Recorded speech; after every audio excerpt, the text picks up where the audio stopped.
More on the controversy over a video posted on YouTube. It features the Labour MP Sean Simon taking the mickey out of the Tory leader David Cameron. Mr. Simon joins us now.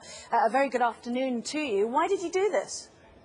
I did it for two reasons. I did it firstly to point out how egregious David Cameron's politics are.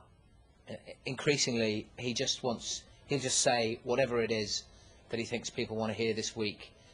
In the most naked and transparent way possible, and I was pointing that out in a satirical way. I was also pointing out that his nakedly shallow attempts to try and adopt a kind of youth culture and get down with the kids by doing this web Cameron blog is pathetic, and it's exactly the kind of thing that really turns young people off politics. Is when... Well, don't you think he was actually making an effort to get people involved in politics with this web camera? And a lot of people go to YouTube, they go to other sites like that. They want to get information like that. He's targeting younger people. No, of course he isn't. Of course he isn't doing that, because it's entirely tokenistic, entirely patronising, self-evidently self-serving. Somebody like Tom Watson, my friend Tom Watson MP, who put my video up. Tom's a proper blogger. He's interested in that sort of thing. Well, he's genuinely. Just let me finish. Let me finish. Let me explain. Hang on. Do you want me to explain or not? Go ahead. Do you want me to explain? Go ahead. Right. Be quiet then while I speak. Tom's a proper blogger who's been a computer blogger for years. Britain's first blogging MP. He's serious about the video blogging. It's a medium that he's committed to.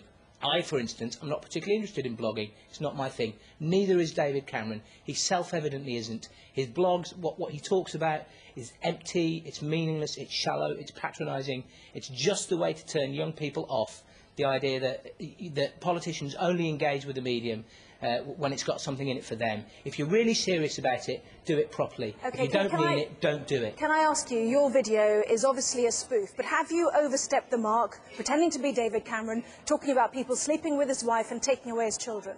I don't think it oversteps the mark at all. Why not? Well, again, let me finish, and I will explain why not. I don't think it oversteps the mark at all. I think it's satire. I think it's funny. If David Cameron finds it in the slightest bit offensive and asks me to take it down, then I will take it down straight away. If, on the other hand, the only protest we get is from the usual suspect, Tory politicians, whose main motivation, I'm afraid, is simply to be in the papers and on the television themselves, then that will be treated with the seriousness and respect that it deserves. Well, we will get in touch with Mr Cameron's office and see if he wants us to do that. It's worth mentioning to our audience, the last time you were in the news, I suppose, was involved in this letter-writing campaign to get rid of Tony Blair. Have you set out to be a controversial MP? Absolutely not. I've been an extraordinarily loyal, dedicated, hard-working, mainly backbench Member of Parliament since 2001, and I'm absolutely happy and committed to carrying on doing that for the foreseeable future. I'm not being controversial. My job as a Labour MP is to support the Labour government and work for the re-election of another Labour government, and the way to do that is to point out the egregious, shallow, patronising ways of the Tory and their leader. With or without Tony Blair, of course. Any more webcams in the offing?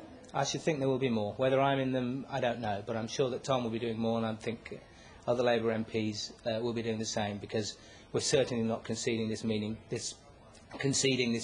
to Cameron, who's not interested in it and who just wants to manipulate it for his own ends. Well, as I say, we will get in touch with Mr Cameron and see what he has to say. Thank you very much indeed, Sean Simon, for joining us. Thank you.